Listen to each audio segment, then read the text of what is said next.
I stole the car, don't blame me. It's been a couple of years since I've driven now. In today's video, we're driving the 1M after a very long time. Then, also in this video, we do stupid things like this. Why am I gonna do this? Let me get into second gear.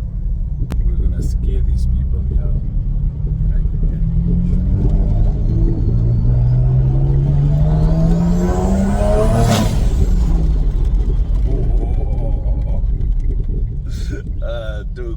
Too good.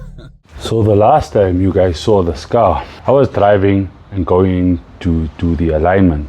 The alignment has subsequently been done, but as you can see, majority of the car is now stripped over. So now you're most probably wondering as to what happened. Let me tell you. My curiosity got the better of me. As you can see, the turbo is out. The car was smoking, but it got progressively worse. So I took it out for a drive on one Sunday afternoon. My parents came home, my brothers came home, was excited to show them the car, took them for a drive, and the puff of smoke got enormously big. Now, as you'll see on the screen, this is a Precision 6466. It has a dual ball bearing turbo. Now, a ball bearing as opposed to a journal bearing is what runs in the middle. There's a bearing and it has a shaft. So if there's a cylindrical shaft, it has bearings on the inside, and then the shaft runs on the inside of that bearing. What was happening on my turbo was it was moving back and forth like this. And at the end of each of the shafts, there's a seal, and that seal prevents the oil from moving into the turbine housing and the compressor housing. So took the turbo to Gabby from Fastech, realized that this turbo wasn't good, and I literally didn't do more than 1,000 Ks with this car. And the turbo was supposedly brand new, good condition, but I just couldn't do it. So anyway, I bit the bullet, bought the turbo, and yeah, this is where we are now. So while the turbo was out, I decided, let me get the turbine housing ceramic coated. So the entire turbine housing is ceramic coated, both inside and outside, so that the heat dispensation is less. I really don't like how those exhaust covers sit on the inside. I should have done the manifold when I did install it, but it's too late for that now. The other thing you'll notice is that there is no oil drain line and there's no oil feed line, and that's for good reason, because I remade those lines. So the reason why I made those lines again was because I wanted to eliminate all forms of doubt as to what could be causing the turbo to smoke. So my initial thoughts was the PCV system, and I still need to get a non-return valve. So I think at some point I overpressurized the sump, which was causing the oil drain not to drain properly, because there was pressure going up, and at the same time as the pressure was going up and the gravity was pulling it down, it was kind of stuck in the middle, and then the oil was coming out through the cartridge. But now that I know that the turbo was gone, it's a bit of peace of mind to know that there was no excessive pressure in the sump. The other thing I was looking at was my oil drain. I didn't know if I had the right size, whatever. So I went onto Precision's website. I got myself an AN10, made me new lines. Came out quite cool, pretty expensive, but it's worth it.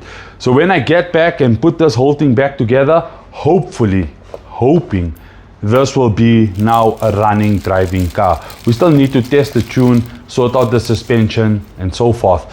So now that we have the new center section in, it's time to measure up here with the new line. We need that 90-degree fitting. I think I got the 90-degree inside. I'll bring it for you so that we can measure here. Okay. So let's put this fitting on here. Tighten that fitting on there. Okay. Let me get the 90-degree, then we can measure and cut there. Okay. So whatever you do, you don't remove this one here. Yeah. Right there, the bottom one you never ever remove. Yeah. Right? Let's put the 90 on to see what length we need to cut the pipe. Yeah. Go check for some insulation tape or some masking tape so we can cut the measure and just mark it off. Put that in place there. Okay. Looks like we have it there. So if we just hold it here. Okay. Bring the knife. Yeah. Oh, that blade. Give me the blade. Show it sharp. Little bit. This thing doesn't look sharp. See if we can find another one. Check in that drawer. There on the top. So we can use hacksaw blade? No. Right. Yeah, bring me the angle grinder over this here. You see between the steel and the Yeah, and that between plastic. the steel and the plastic, so the plastic must go on the inside, Okay. right? But now the plastic is about, because of the heat, the plastic expanded. So you clean up here on the inside, you push the plastic, but so that the metal and this braided part here sits on the outside. Okay. So you gotta do that, right? Okay. Pliers, but you. This is our oil drain. One of the better ones out there. You can check it there with the fittings and everything. Now, It's coming out. let's see.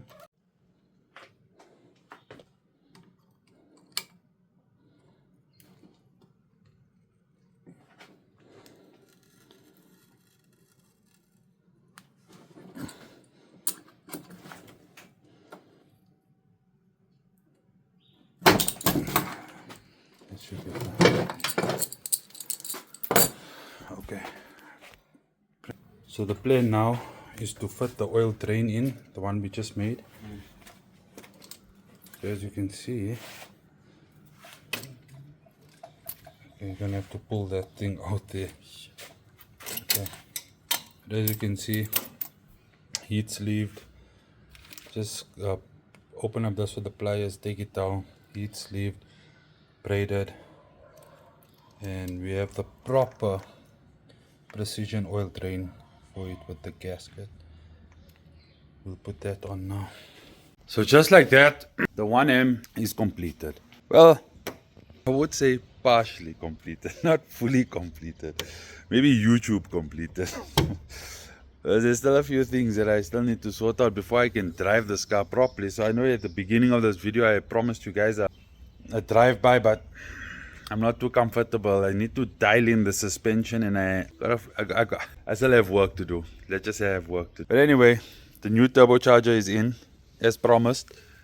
Okay, it's hot because I was doing stupid things, but my fist can fit in there, so that's quite cool. The new ceramic heat coated turbine housing is doing its job because she hasn't yet melted the coil, so that's okay. I'm gonna have to redo these lines because they're very untidy. Initially they were neat and all together, but yeah, I think I'm gonna do it with AN lines, the same as I did this year, run this whole thing with the AN lines. No boost leaks, nothing like that so far. Took the E46 M3 cap and put it there. It looks quite cool. You look like this here. It's a subtle touch. It had a stupid Vargas VTT breather and the whole car used to just smell like oil. Whatever you do, don't buy that stuff because it just makes the car completely race car. I did single oxygen sensor at the back, so it's now running through the downpipe, so that's a good thing. Yeah, so it's just all of these small little things that I got sorted out. And suspension wise, she looks to be dialed in. Front looks hell of a low, but she's not touching. The rears also. So I think I got the gap about right. Let's do a finger gap here. It's about 1.5 fingers. I do have fat fingers. Let me try my pinky. Yeah, it's about 1.5 fingers in the front. Let's check the rears. The rears might be about a finger. Those are weird measurements, but yeah. Suspension wise, she is looking good. I think off camera, I'm going to dial in the suspension. I'm going to see what's the noises in the back of the car.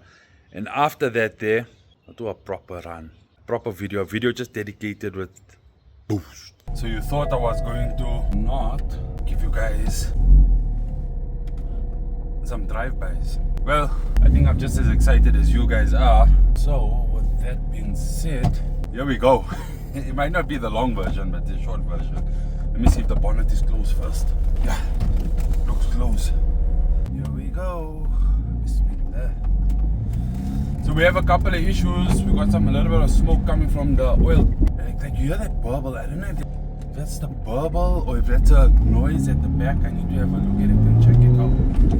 But in order to get the true sound, MDM mode, safety belt. I know I hate wearing a safety belt. Let's drop the window so you guys can hear.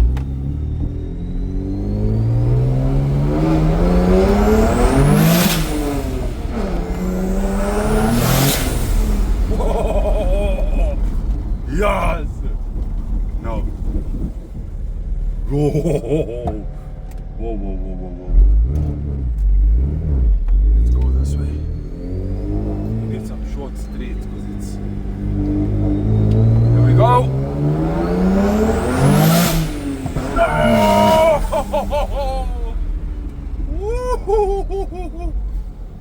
is wild. This thing is wild, man. Oh my gosh, this thing is wild.